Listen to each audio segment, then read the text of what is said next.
وعلى آله وأصحابه وبارك وسلم ما نطق اللسان بمدحه ونسخ القلم. أما بعد فأعوذ بالله من الشيطان الرجيم. بسم الله الرحمن الرحيم. ألم تر كيف فعل ربك بأصحاب الفيل ألم يجعل كيدهم في تضليل وأرسل عليهم طيرا أبابيل ترميهم بحجارة من سجيل فجعلهم كعصف مأكول. قال النبي صلى الله عليه وسلم إنما بعثت رحمة مهداة. وقال رسول الله صلى الله عليه وسلم إنما بعثت معلما.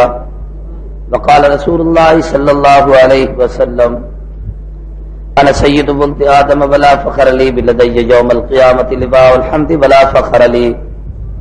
أنا آخر الأنبياء وأنتم آخر الأمم ومسجدي آخر مساجد الأنبياء أو كما قال رسول الله صلى الله عليه وسلم. معراج میں جبریل سے تھے پوچھتے شاہ امم تم نے تو دیکھا ہے جہاں بتلاؤ تو کیسے ہیں ہم. کہنے لگے روح الامی اے محجبی حق کی قسم آفاق ہا گردیدہ ام مہر بتا ورزیدہ ام بسیار خوبہ دیدہ ام لیکن تو چیزیں دیگری. اللہ کے محبوب سے کس کو مجالے ہم سری حق نے کی ہے عطا سب سروروں کی سروری. آپ پر ہے ختم سب پیغمبروں کی پیغمبری. تو اسپری چابک تری بسبر کے گل نازک تری ہر چند وصفت میں کنم حق کا عجائب دلبری.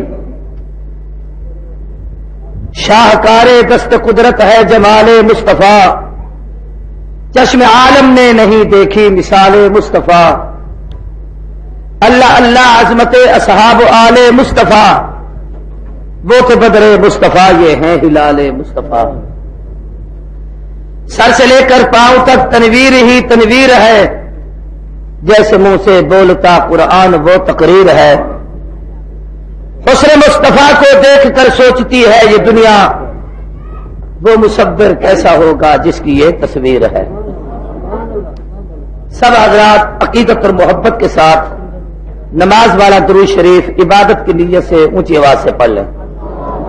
اللہ لائق سب تعظیم و تکریم علماء کرام قابل قدر بزرگوں دوستوں بھائیوں اور اگر میری آواز سن رہی ہیں تو میری اسلامی مائیں بہنیں اور بیٹیاں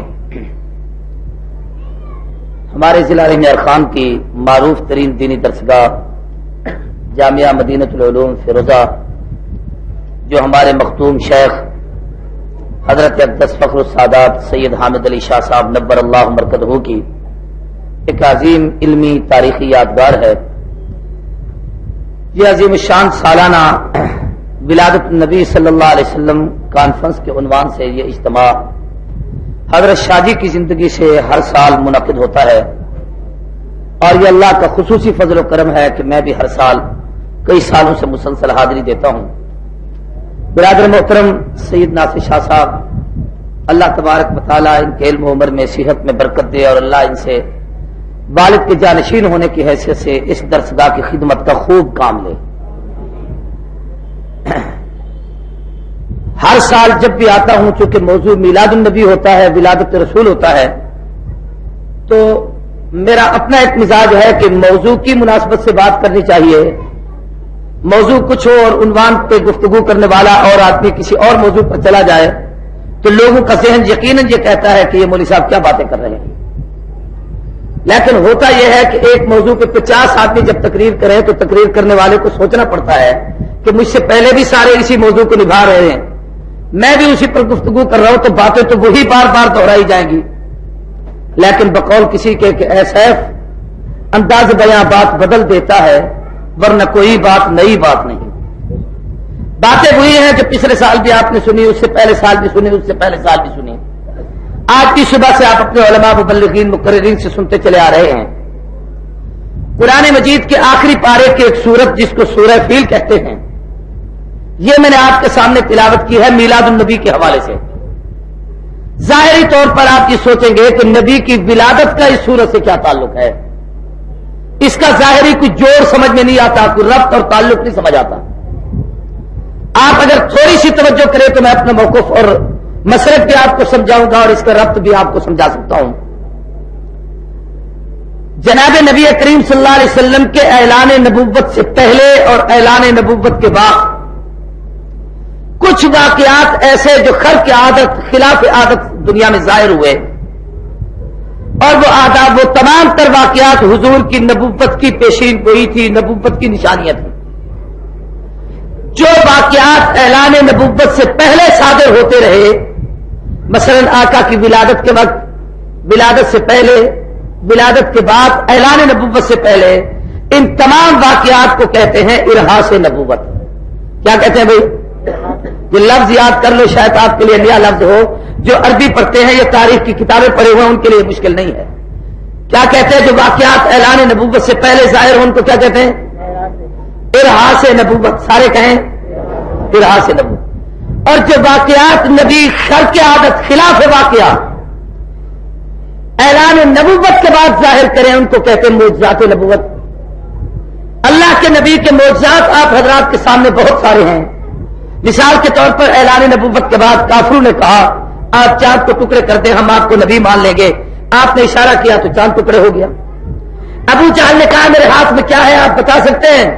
آپ نے فرمایا میں بتاؤں تیرے ہاتھ میں کیا ہے یا تیرے ہاتھ کی چیز بتائے کہ میں کون ہوں؟ اس نے کہا یہ اور عجیب بات ہے۔ اللہ کے نبی نے اس کی انگلی کی طرف اشارہ کیا، کنکریاں ہاتھ میں کہتی ہے اشہد اللہ الہ الا اللہ و اشہد ان محمد عبدہ و رسولہ۔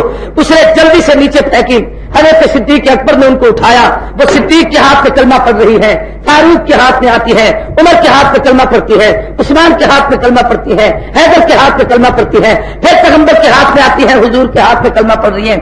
اب یہ پتھروں کا کلمہ پڑھنا یہ نبوت کا معجزہ ہے۔ سارے بولو کیا ہے؟ بات سمجھ آئے تو اونچی آواز سے سبحان اللہ۔ اس کو کیا کہتے ہیں؟ اس کو کیا کہتے ہیں؟ معجزہ۔ سینکڑوں واقعات و معجزات ہیں۔ خصائص الکبریٰ عربی میں ایک کتاب ہے، علامہ سیوطی نے 2 جلدوں میں لکھی ہے، اس میں 3,500 واقعات نقل کیے ہیں جو اللہ کے نبی کی نبوت کے شہادت کے طور پر خرق عادت کے خلاف واقعات، لوگوں نے انمول حکایات واقعات دیکھی جو دنیا کے تصور اور تخیل میں نہیں تھی، اور وہ 3,500 واقعات کو لکھا ہے کہ یہ ساری حضور کی نبوت کے معجزے تھے۔ اعلان نبوت کے بعد ہزاروں واقعات ہیں۔ یہ معجزہ ہے کہ کعبے کی چوکھٹ کو آپ نے پکڑ کر دعا مانگی، عمر کلمہ پڑھ کر حضور کے قدموں میں آ گئے۔ یہ معجزہ ہے کہ اللہ کے محبوب کعبۃ اللہ کو دعا پکڑ کر دعا ہاتھ اٹھا کر دعا مانگتے ہیں، آسمان پہ بادل جمع ہوتے ہیں، چہرے پہ پھیرتے ہیں، میںہ برسنا شروع ہو جاتا ہے۔ یہ نبوت کا معجزہ ہے، حضور کے ہاتھ اٹھتے ہیں، ابو ہریرہ کی اماں کلمہ پڑھ کر اسلام قبول کرتی ہے۔ یہ سب واقعات اعلان نبوت کے بعد کے ہیں۔ سارے بولو اعلان نبوت کے۔ نبوت کے اعلان سے پہلے جب ابھی محبوب دنیا میں نہیں آئے تھے، کچھ واقعات اس وقت ظاہر ہوئے، کچھ واقعات ولادت کے وقت ظاہر ہوئے، کچھ واقعات ولادت کے بعد اعلان نبوت سے پہلے ظاہر ہوئے۔ یہ تمام واقعات ارہاس نبوت ہیں، اور یہ صرف حضور کے لیے نہیں، محبوب سے پہلے بھی جتنے نبی آئے ہیں وہ نبیوں کی زندگی میں بھی ایسے واقعات ظاہر ہوتے تھے۔ مثال کے طور پر بطور نمونہ آپ کو مثال دیتا ہوں۔ جناب عیسیٰ علیہ السلام کی پیدائش ہوئی، 3 دن کے تھے۔ 3 دن کا بچہ کیا چیز ہوتا ہے؟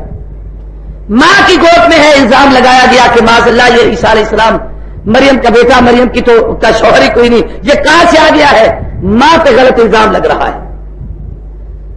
اب ماں سے لوگ پوچھتے ہیں یہ کہاں سے لائی ہے؟ قرآن کہتا ہے کہ وہ بچے کی طرف اشارہ کر کے کہتی تھی اشارت الیہ، اس کے طرف کہ اس سے پوچھو، مجھ سے نہ پوچھو۔ اب وہ کافر کہتے تھے یہ 3 دن کا بچہ یہ کیا بولے گا؟ مگر جب اس بچے سے کہا چلو ہم اس سے پوچھتے ہیں یہ بچہ کیا بولے گا، تو کہاں سے آیا ہے؟ تو 3 دن کا بچہ ماں کی گود میں کہتا ہے انی عبد اللہ آتانی الکتاب، میں اللہ کا بندہ ہوں، اللہ کا رسول ہوں، اللہ نے مجھے کتاب عطا کر دی ہے، کتاب عطا کی ہے اور مجھے نبی اور رسول بنا کے بھیجا ہے۔ یہ 3 دن کا بچہ ماں کی گود میں بول رہا ہے، یہ معجزہ نہیں، یہ اعلان نبوت سے پہلے کا واقعہ ہے۔ اس کو ارہاس نبوت کہتے ہیں کہ جو بچہ 3 دن کے عالم میں اماں کی جھولی میں اتنے اچھے جملے کہتا ہے، وہ نبوت کے ملنے کے بعد کتنا اچھا کام کرے گا۔ جیسے کہ عیسیٰ ماں کی گود میں بولے ہیں، ایسے ہمارے آقا کی ولادت کے وقت بھی رونما ہوا واقعہ۔ اما آمنہ کہتی ہے جب حضور کی ولادت پر شہادت ہوئی، میں حیرت پہ ٹوٹ گئی کہ بچہ میرے ہاتھوں میں آنے کی بجائے ایسے لگتا ہے جیسے اس نے سر سجدے میں ڈال دیا ہو۔ غور سے دیکھا تو لب ہل رہے ہیں، کان لگا کے دیکھا تو جملے ہیں زبان پر، اللہم اغفر لامتی، اللہم اہد امتی، اللہ میری امت کی مغفرت کے فیصلے کر، اے اللہ میری امت کو ہدایت عطا کر۔ بولے عیسیٰ بھی ہیں، بولے محبوب بھی ہیں، گواہی اس نے بھی نبوت کی دی ہے، اس نے بھی دی ہے، مگر فرق سمجھیے، وہ اماں کی گود میں پہلے آئے ہیں، بولے باپ پہ ہیں، میرے نبی ماں کی گود میں باپ پہ گئے ہیں، بولے پہلے ہیں۔ جب عیسیٰ بولے ہیں انہوں نے اپنی نبوت کا اعلان کیا ہے، انہیں نبوت کی فکر ہے۔ جب میرے محبوب بولے ہیں نبوت کا تذکرہ نہیں کیا، اپنی امت کی فکر کی ہے، ارہاس نبوت۔ موسیٰ علیہ الصلوۃ والسلام پیدا ہوئے، توجہ رہے میری طرف، جو چیزیں سمجھانا چاہتا ہوں۔ ماں نے صندوق میں بند کر کے دریا میں ڈال دیا۔ قرآن کہتا ہے وَأَوْحَيْنَا إِلَىٰ أُمِّ مُوسَىٰ، ہم نے ام موسیٰ کو وحی کی کہ گھبرا نہیں، اس کو دریا میں ڈال دے، ہم تیرے ہی دودھ اس کو پلائیں گے۔ اور موسیٰ علیہ السلام کے متعلق قرآن نے کہا وَحَرَّمْنَا عَلَيْهِ الْمَرَاضِعَ، ہم نے اس پہ حرام کر دیا کہ وہ کسی عورت کا دودھ نہیں پیے گا۔ اب جو بچہ نومولود ہو، اسے دریا میں ڈال دیا گیا ہو، وہ بہتا ہوا سلطنت بادشاہ وقت کی سلطنت میں پہنچا ہو، اس کے دربار سے اس کو نکالا گیا ہو، عورتیں اکٹھی ہو گئی ہوں، میں وہ سارا قصہ نہیں سنانا چاہتا۔ ہر دائیا پکڑ کے بچے کو سینے سے لگاتی ہے کہ اس کو دودھ پلاؤں، لیکن بچہ منہ یوں کر دیتا تو دودھ نہیں پیتا۔ اب یہ نبی کا معجزہ نہیں، چونکہ اس نے نبی بننا تھا، اللہ نے اس کی اماں سے وعدہ کر لیا تھا۔ اب جتنی دائیا آئی ہے کسی کا دودھ نہیں پیا، اور جب اپنی اماں آئی ہے جس کا دودھ پینے کا اللہ نے نبی سے وعدہ لیا تھا، 3 دن کے 4 نومولود بچے کو کہا ہے نہیں پینا دودھ، اور جب اپنی ماں نے اٹھایا ہے تو فوراً بچہ سینے سے لگ جاتا ہے اور دودھ پینا شروع کر دیتا ہے۔ یہ اعلان نبوت سے پہلے موسیٰ کی نبوت کی دلیل ہے۔ نبوت کا اعلان بعد میں ہے، بچپن سے نبوت کے آثار رونما ہوتے ہیں، ان کو ارہاس نبوت کہتے ہیں۔ حضرت سیدنا اسماعیل علیہ الصلوۃ والسلام، اور یہی حال اللہ کے محبوب رحمت کائنات کے ساتھ ہوا، توجہ سے بات کو سمجھنا۔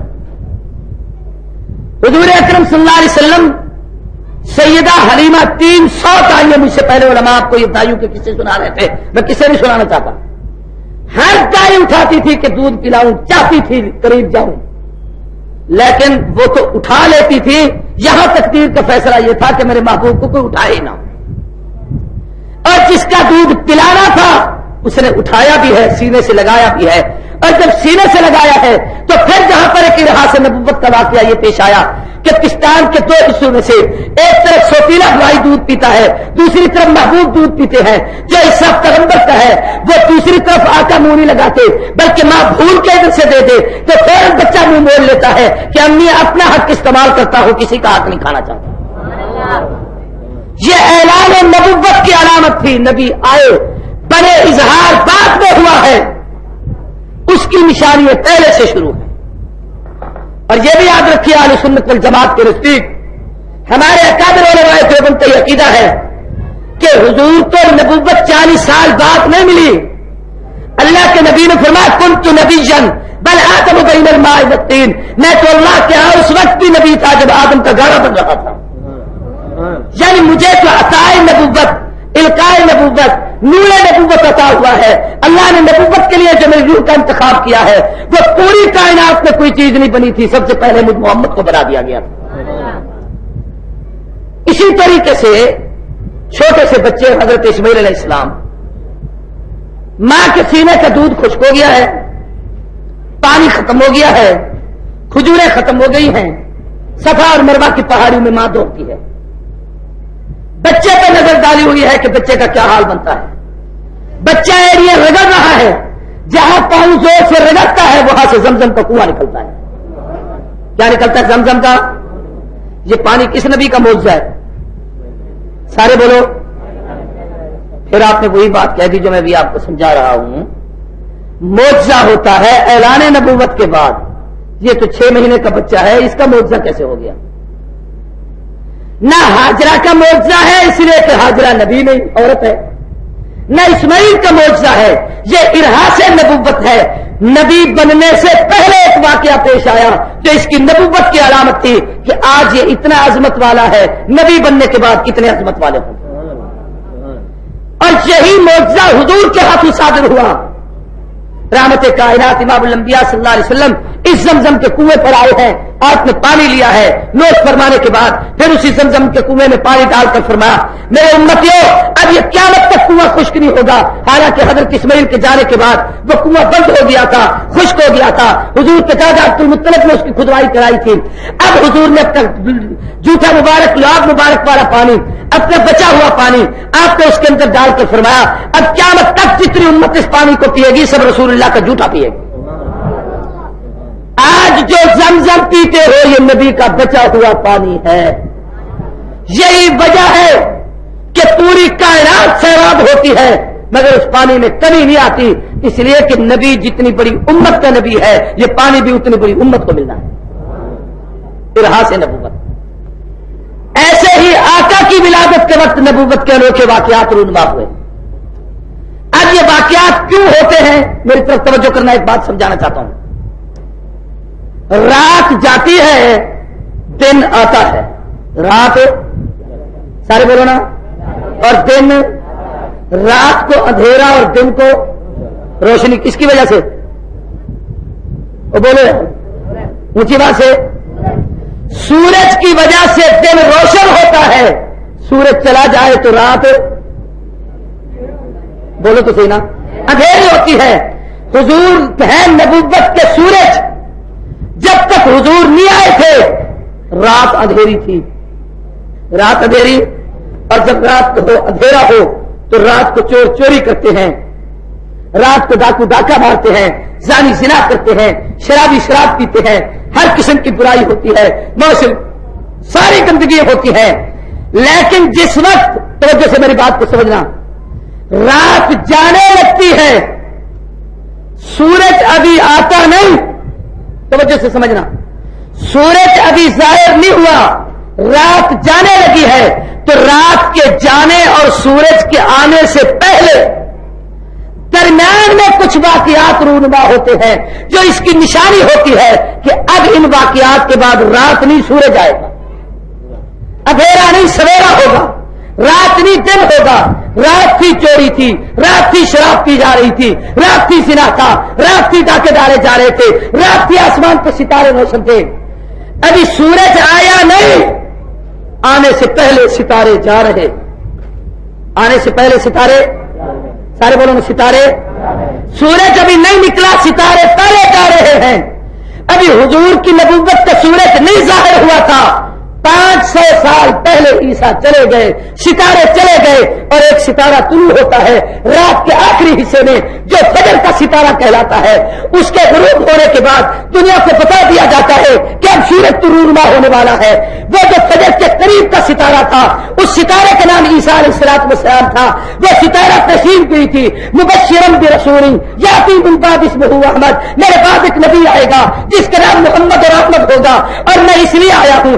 جیسے وہ ستارہ طلوع ہوتا ہے لوگ کہتے ہیں رات گزر چکی ہے، یہ فجر کا ستارہ ہے، اس کے بعد صبح ہو جائے گی. اور میاں اس ستارے کو دیکھ کر سویرے کا یقین ہوتا ہے. عیسیٰ کو آتے دیکھ کر محمد کی نبوت کا یقین ہو گیا.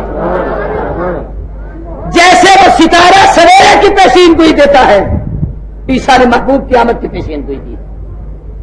سورج بعد میں آتا ہے. بات کو سمجھنا ذرا. رات کے جانے سورج کے نکلنے کے درمیان عجیب و غریب واقعہ. روشنی شروع ہو گئی، سویرا شروع ہو گیا. ابھی سورج نہیں نکلا لیکن اندھیرا ختم اور سویرا. بولو یار، سورج نہیں نکلا، اندھیرا ختم اور سویرا شروع. ابھی آفتاب نبوت محمد کا طلوع نہیں ہوا تھا، رات چونکہ جا رہی تھی، سویرا سورج آ رہا تھا، تو آنے سے پہلے ہی سویرا شروع ہو گیا کہ حضرت آمنہ نے بھی خواب دیکھ لیا، عبد المطلب نے بھی خواب دیکھ لیا، عبداللہ نے بھی خواب دیکھ لیا. عبد المطلب بھی کہتے ہیں کہ میں دیکھتا ہوں کہ کعبۃ اللہ میں پڑے ہوئے بت ادھر گر رہے ہیں، میں دیکھتا ہوں کہ حاتف غیب آواز دے کے کہتا ہے اس کعبے کو پاک کرنے والا نبی دنیا میں آ رہا ہے. حضرت عبداللہ بھی واقعات دیکھتے ہیں. سیدہ آمنہ تو کہتی ہے کہ جس وقت ولادت ہوئی اتنی بڑی روشنی اٹھی ہے جس سے مجھے شام کے محلات نظر آئے ہیں. اشارہ اس طرف تھا کہ اب حکومت شام نہیں رہے گی، اب قیامت تک محمد کے اسلام کی حکومت رہ جائے گی. سورج بعد میں طلوع، رات جاتی ہے تو درمیان میں کچھ واقعات آتے ہیں. ان واقعات میں یہ واقعہ بھی ہوتا ہے، لوگ اٹھ کے بیدار ہو گئے. ابھی سورج آیا نہیں، لوگ کیا ہو گئے؟ جاگ گئے نا بھائی. سورج کے نکلنے سے پہلے لوگ جاگنا شروع ہو جاتے ہیں. انتظار اس بات کا ہوتا ہے سورج نکلے تو دکان پہ جائیں، سورج نکلے تو کام کاج کریں، سورج نکلے تو پڑھائی شروع کریں، سورج نکلے تو فلاں کام کریں. لیکن پہلے سے تیاری شروع ہے. ابھی نبوت کا سورج روشن ہونے والا تھا اور اس کے آنے سے پہلے شاہ طبا انتظار کر رہا ہے، وہ دنیا بیدار ہو رہی ہے. حسان بن ثابت انتظار کر رہے ہیں، دنیا بیدار ہو رہی ہے. سلمان فارسی انتظار کر رہے ہیں، دنیا بیدار ہو رہی ہے. راہب انتظار کر رہے ہیں، دنیا بیدار ہو رہی ہے. تورات انجیل پڑھنے والے یہودی عیسائی پوپ اور پادری اور ان کے مولوی وہ انتظار کر رہے ہیں. جیسے رات جاتے ہی دن سورج نکلنے سے پہلے لوگ جاگنا شروع ہو جاتے ہیں، سورج کا انتظار کر رہے ہوتے ہیں. سورج نکلے تو اپنا کام شروع کرے. یہ دنیا کے لوگ انتظار کر رہے تھے. سمجھنے کی نیت سے آیا کرو کہ کچھ پلے ڈال کے جانا ہے. حسان بن ثابت کی عمر 120 سال ہے. 18 صحابہ ایسے گزرے ہیں جن کی عمر 120 سال ہے. ان میں سے ایک صحابی سیدنا حسان بن ثابت رضی اللہ تعالیٰ عنہ ہیں.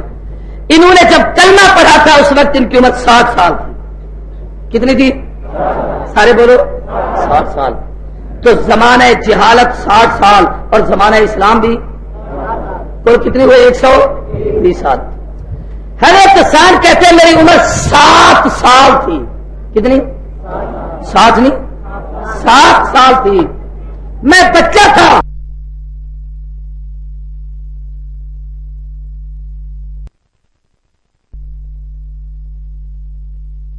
کھڑے ہو کے کہتا ہے مدینے کے لوگوں ادھر آؤ، تمہیں ایک بات کہنا چاہتا ہوں. سب لوگوں کو وہ جمع کرتا ہے اور جمع کرنے کے بعد کہتا ہے کہ آج کی رات میرے علم نجوم کے حوالے سے آسمان نجوم پر ایک ستارہ روشن ہوا ہے جو اس بات کی علامت ہے کہ آخری نبی محمد رسول اللہ دنیا میں آ رہا ہے.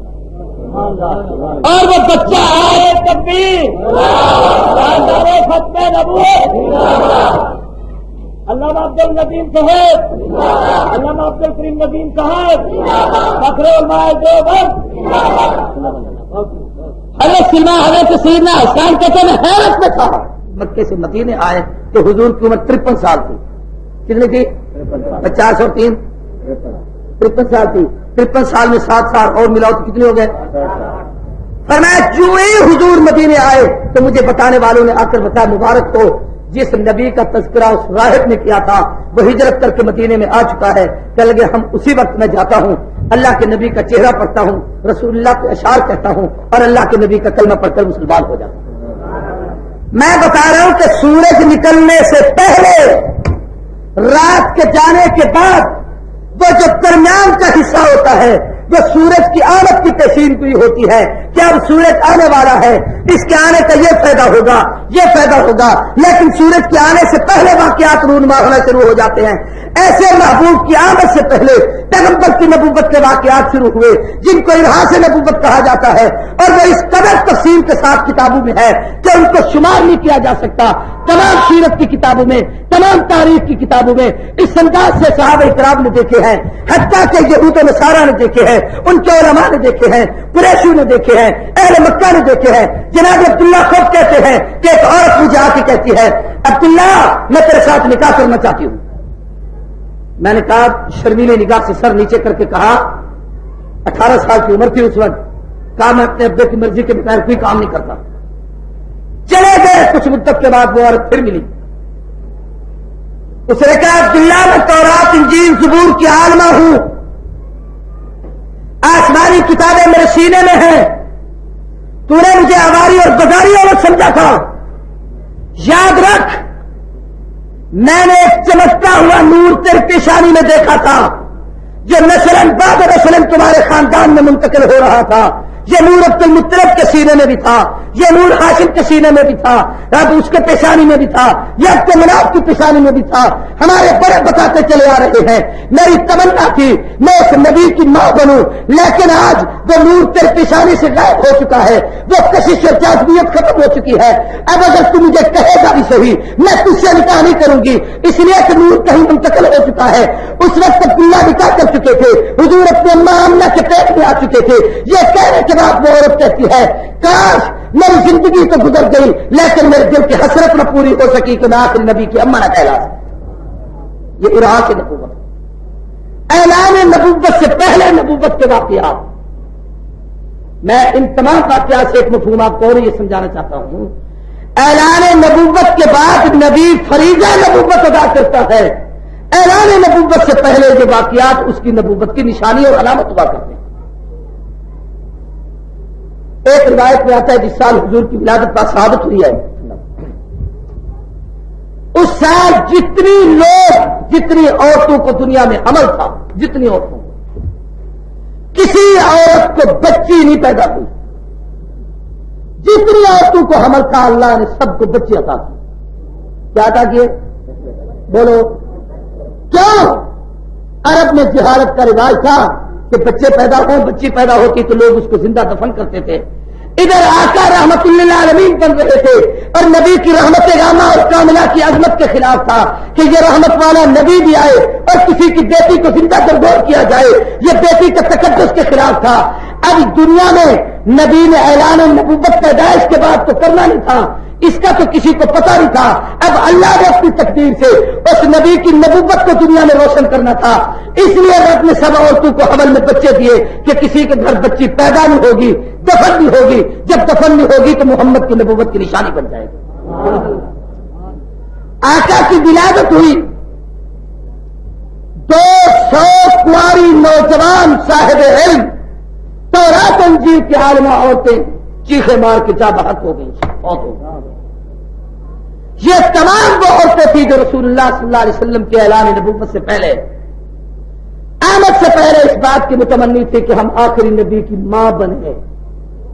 لیکن بسط انداز یکتائی، بغایت شان زیبائی، علی بن کر امانت آمنہ کی گود میں آئی، وہ امانت آمنہ کے حصے میں آئی. یہ ساری عورتیں محروم ہو گئی، اس لیے وہ دم توڑ کے مر گئی. یہ سعادت صرف آمنہ کو ملی. ارحاس نبوت، نعرہ تکبیر، نعرہ رسالت، نعرہ صحابہ، حضرت علامہ عبدالکریم ندیم صاحب، نعرہ تکبیر. اب یہ سورج طلوع ہونے سے پہلے، رات کے جانے کے بعد، رات ختم ہوتی ہے، سورج نکلتا ہے، اس کے درمیان کا وقت اس کو فجر کہتے ہیں. کیا کہتے ہیں؟ اور فجر کا معنی ہے پھٹنا. فجر کا معنی کیا ہے؟ سارے بولو، پھٹنا. اور پھٹنے میں کئی چیزیں پھٹتی ہیں، کھلتی ہیں، نکلتی ہیں. ہر چیز اس میں پھٹتی ہے. رات پھٹ جاتی ہے، دن ہو جاتا ہے. سوئے ہوئے نیند والے آنکھیں پھٹتی ہے، کھل جاتی ہے. پھٹنا، جانور درندے پرندے سب سکرے خاموش پڑے ہوتے ہیں، دن ہوتا ہے تو سب نکلتے ہیں، پھٹتے ہیں. ایسے ہی یہ فجر آئی جو حضور کی نبوت سے پہلے، اعلان نبوت سے پہلے، لیکن عیسیٰ کے جانے کے بعد درمیان میں وہ وقت آیا جس میں دنیا پھٹی. کعبے میں پڑے ہوئے بت اونھے منہ گرے پھٹے. کسرا کے ٹکڑے گرے، یہ فجر تھی کہ وہ پھٹ رہے تھے. شام کے محلات نظر آئے، فجر تھی کہ پھٹ رہے تھے. محبوب کی ولادت کا شہادت کے وقت ایران کا آتش کدہ آگ 1000 سال سے بچل رہی تھی، یکسر پھٹ گئی. وہ فجر تھی جو اس رات کو پھاٹ کر پھاڑ سے بجھا رہی تھی. یہ حضور کی نبوت کا سویرا تھا. اب جب حضور آئے تو نبوت کے سورج بن کر، سارے بولو کیا بن کر؟ اونچی بات سے، سورج بن کر. آقا سے پہلے جتنے نبی تھے وہ نبوت کے ستارے تھے اور ہمارے آقا نبوت کے سورج تھے. کیا تو نبوت کے یہ نبوت کا سورج کا لفظ میں مثال سمجھانے کے لیے کہہ رہا ہوں، ورنہ حضور کو سورج سے تشبیہ دینا بھی توہین رسالت ہے. میری بات کو سمجھنا.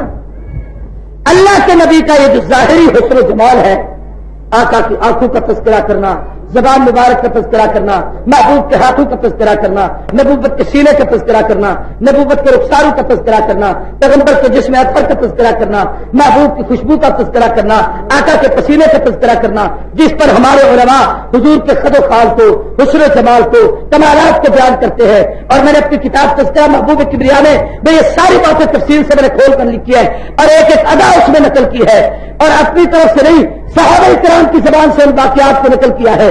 یہ جتنا بھی حضور کا حسن بیان ہو، بات کو سمجھنا، یہ جتنا بھی آقا کا حسن بیان ہو، یہ حسن نبوت صحابہ کا ادراک تو ہے، صحابہ کا تصور تو ہے، صحابہ کا تخیل تو ہے کہ صدیق جتنا نبی کو سمجھ سکا اتنا صدیق نے بتایا، جتنا فاروق سمجھ سکے اتنا فاروق نے بتایا، جتنا عثمان علی سمجھ سکے اتنا عثمان علی نے بتایا، لیکن نبی کی حقیقت تک کوئی نہیں پہنچ سکتا. نہیں سمجھو میری بات کا غور سے.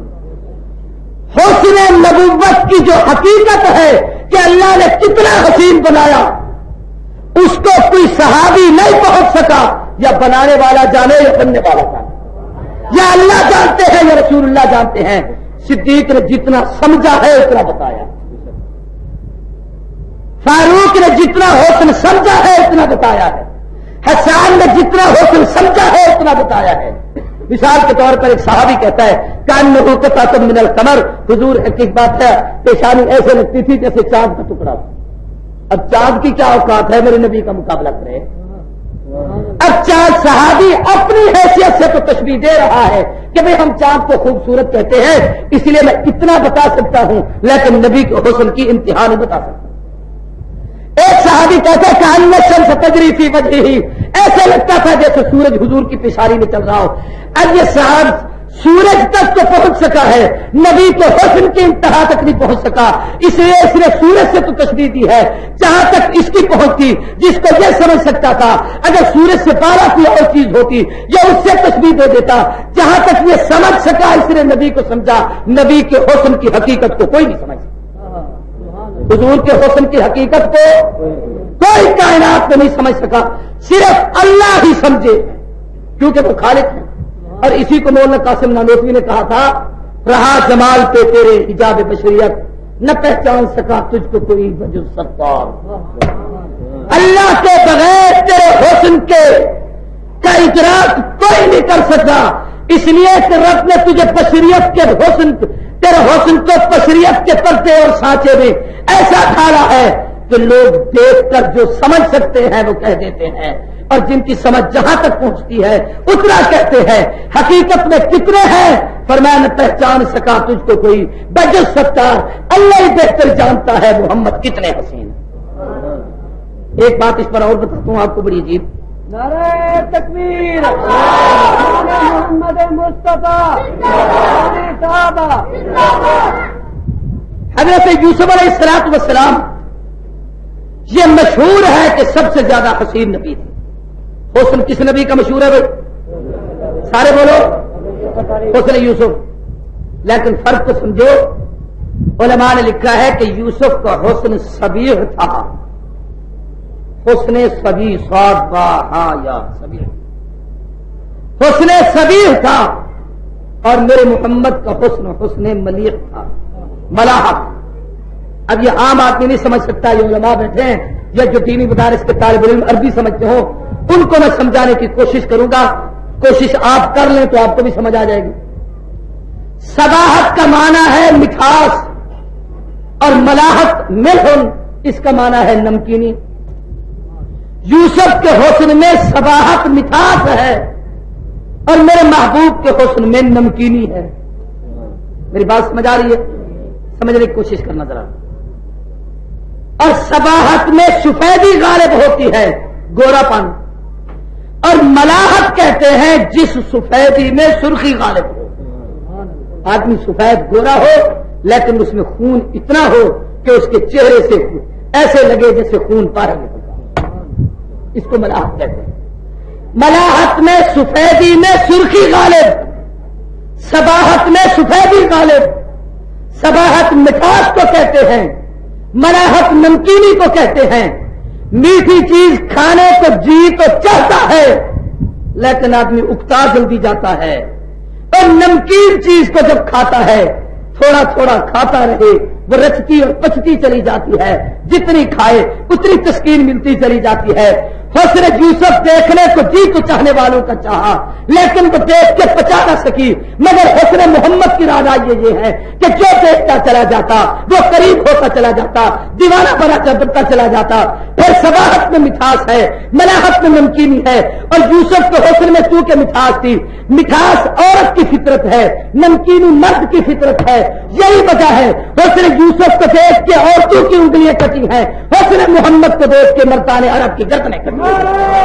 تکبیر، رسالت، صحابہ، اولیاء کرام، حبیب حضرت مولانا عبد الکریم صاحب ندیم۔ اب جس کا حسن اتنا عظمت والا ہے، میری طرف دیکھنا، اس حسن کا ادراک بھی کوئی نہیں کر سکتا، اس کو بیان بھی کوئی نہیں کر سکتا، اس کو اپنے اندر سموئے کوئی نہیں سکتا، اس لیے اس کے تذکرے تو کیے جا سکتے ہیں، اور جو اتنا حسین محبوب ہو وہ اس قابل نہیں کہ ہر جگہ پھرتا رہے۔ ہیرا خوبصورت ہو تو اسے سمو کے ایک جگہ رکھ دیتے ہیں، قیمتی چیز ایک ہی جگہ ہوتی ہے، ہر ایک جگہ نہیں رکھی جاتی۔ جس محبوب میں حسن اتنا ہے اللہ نے اسے اپنی جگہ پہ رکھا ہے، دنیا کو حکم دیا ہے کہ حسن محمد کو تم کیا پچا سکو گے، اس کے روزے کو دیکھ کر اس کے انوار بھی برداشت کر سکتے ہو۔ قابل قدر دوستو، اگلی بات سمجھو جو سمجھانا چاہتا ہوں۔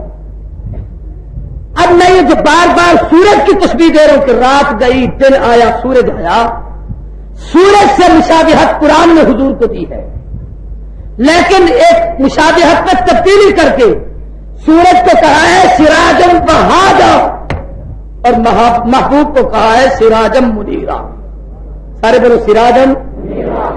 فرق سمجھو، سورج یہ بھی ہے وہ بھی ہے، یہ زمین کا سورج، محمد دین کے سورج، یہ اس جہان کے سورج، وہ ایمان کے سورج، یہ صبح طلوع ہو شام کو غروب ہو، وہ جس دن سے طلوع ہوا اس کو غروب بھی لاحق ہوتا، اور یہ بادلوں کے پردے میں چھپ جائے، یہ رات کے سناٹوں میں چھپ جائے، یہ درختوں کی اور میں چھپ جائے، یہ بادلوں کے سائے میں چھپ جائے، یہ پہاڑوں کے زیر سایہ چھپ جائے، اور جب وہ نبوت کا سورج طلوع ہوا وہ چھپا نہیں، اس نے چھپے ہوئے خزینے کائنات میں ظاہر کیے ہیں، علم کے خزینے، معرفت کے خزینے، اللہ کی پہچان کے خزینے، کائنات میں اللہ کی ربوبیت کے خزینے، اپنی نبوت کے خزینے، قرآن کی تلاوت کے خزینے، اس سے دنیا کو مارا مال کیا ہے۔ یہ سورج غروب ہو، اندھیرا چھا جائے، میرے نبی روزے میں آرام کرے، تب بھی اس کی نبوت پوری کائنات کو منور کرتی رہتی ہے۔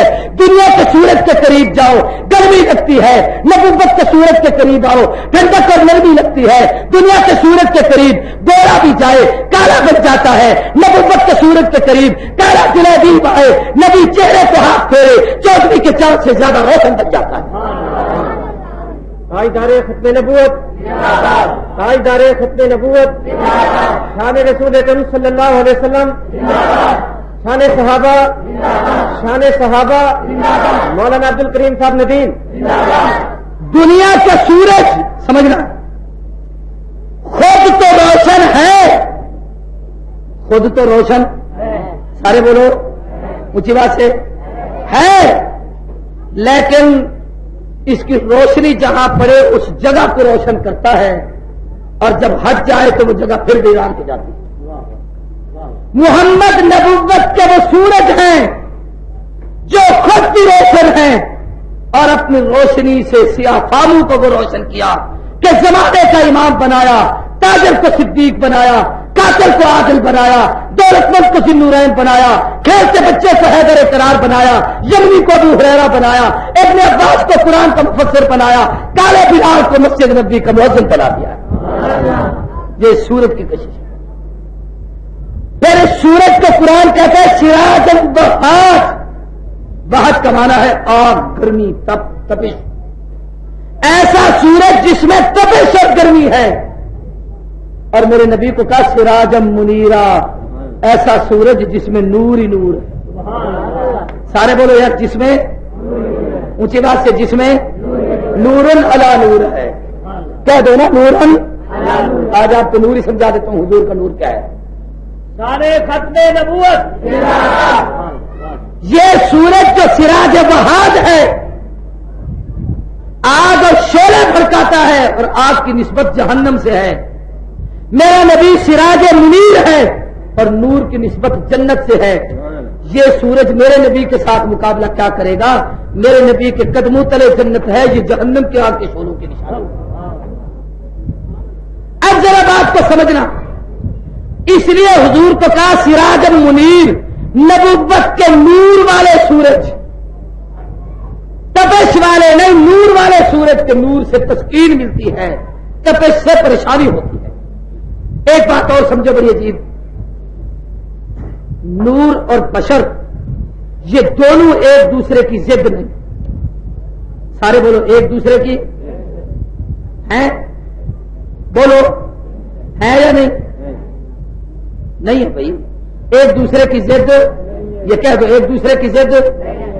ضد اس کو کہتے ہیں جو دو چیزیں اکٹھی نہ ہو سکے، اس کو ضد کہتے ہیں. اندھیرا اور روشنی یہ ایک دوسرے کی کیا ہے؟ بولو. سردی اور گرمی ایک دوسرے کی کیا ہے؟ اونچی آواز سے. انسان کی ضد جن ہے. قرآن نے جہاں بھی ذکر کیا ہے من الجنت والناس، جنوں اور انسانوں کو اکٹھا کیا. انسان کی ضد کیا ہے؟ سارے بولو من الجنت والناس وما خلقت الجن والانس، انسانوں اور جنوں کو پیدا کیا. انسان اور جن یہ ضد ہے. نور کی ضد بشر بھی نہیں، نور کی ضد جن بھی نہیں. سمجھنا پڑے لکھے دوستو، تمہیں پاگل ملاؤں نے تمہارا دماغ خراب کیا ہوا ہے. نور کی ضد ہے ظلمت، من الظلمات الی النور، اندھیرے سے روشنی کی طرف، روشنی سے اندھیرے کی طرف. نور اور ظلمت، روشنی اور اندھیرا. تو نور اور ظلمت ضد ہیں، انسان اور جن ضد ہیں. اب دو چیزیں اکٹھی بھی ہوگی کہ بشر بھی ہو جن بھی ہو، اکٹھے ہو جائیں. ایک ہی آدمی کو آپ بشر بھی کہیں، اس کو آپ جن بھی کہیں، یہ نہیں ہو سکتا. اور اسی طریقے سے دو چیزیں جمع نہیں ہوگی. یہ روشنی بھی ہو، اس روشنی کو آپ اندھیرا بھی کہیں، یہ دو میں سے ایک ہوگی، یا روشنی ہوگی یا اندھیرا ہوگی. یہ دو چیزیں اکٹھی نہیں ہو سکتی. جو آپس میں ضد نہ ہو ان کو جمع کیا جا سکتا ہے، ان کا جمع ہونا ناممکن نہیں. اب آپ غور سے ذرا سمجھیں، اگر کسی بھی دنیا کے پاگل سے پوچھ لیں، کسی عقل مند سے پوچھ لیں، کسی علامہ فہامے سے پوچھ لیں، کسی بڑے بڑے سے بڑے سکالر سے پوچھ لیں، پیغمبر انسان تھے یا جن تھے، یہ دونوں چیزیں متضاد ہیں. تم فیصلہ کر کے بتاؤ، عقل مند آدمی کیا کہے گا، شریف آدمی کیا کہے گا، کلمہ پڑھنے والا کیا کہے گا، ہر مسلمان کہے گا، دیوبندی ہو، بریلوی ہو، اہل حدیث ہو، حنفی ہو، شافعی ہو، مالکی ہو، حنبلی ہو، اگر وہ اللہ اور رسول پر ایمان رکھتا ہے، قرآن اور حدیث کو پڑھتا ہے، وہ کہے گا میرے نبی جن نہیں، محمد انسان ہے. کیا کہے گا؟ سارے بولو کیا کہے گا؟ حضور کیا ہے؟ اونچی بات سے کیا ہے؟ سارے بولو کیا ہے؟ اب تک کیا بولتے ہو؟ نور کی ضد ہے ظلمت، روشنی کی ضد اندھیرا. نور روشنی کو کہتے ہیں، ظلمت اندھیرے کو کہتے ہیں. اسلام روشنی ہے، کفر اندھیرا ہے. سنت روشنی ہے، بدعت اندھیرا ہے. علم روشنی ہے، جہالت اندھیرا ہے. اب دنیا کے کسی آدمی سے پوچھے، دیوبندی سے پوچھو، بریلوی سے پوچھو، اہل حدیث سے پوچھو، کسی مکتب فکر کے آدمی سے پوچھو، حضور نور ہے یا ظلمت، روشنی ہے یا اندھیرا، تو کیا کہو گے؟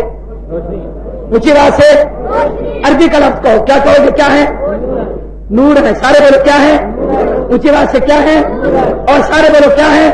نور ہے. اب بات سمجھو، انسان بھی ہیں اور کہہ دو یار، انسان بھی ہیں اور بھائی نسل میں انسان ہیں، اور نبوت کی اصل میں نور ہے۔ اب یہ دو چیزیں کٹھی ہو، تعارض نہیں، ضد نہیں۔ یہ آپ کی آنکھوں میں کیا ہے؟ بولو کسے دیکھتے ہو؟ آپ کے سینے میں ایمان کیا ہے؟ یہ حافظ بچہ بیٹھا ہے، اس کے سینے میں قرآن کیا ہے؟ یہ عالم بیٹھا ہے، اس کے سینے میں حدیث کیا ہے؟ زور سے بولو۔ میاں مسعود احمد بلی آدمی ہے، اس کا چہرہ دیکھ کر لوگ کیا کہتے ہیں اس کے چہرے میں کیا ہے؟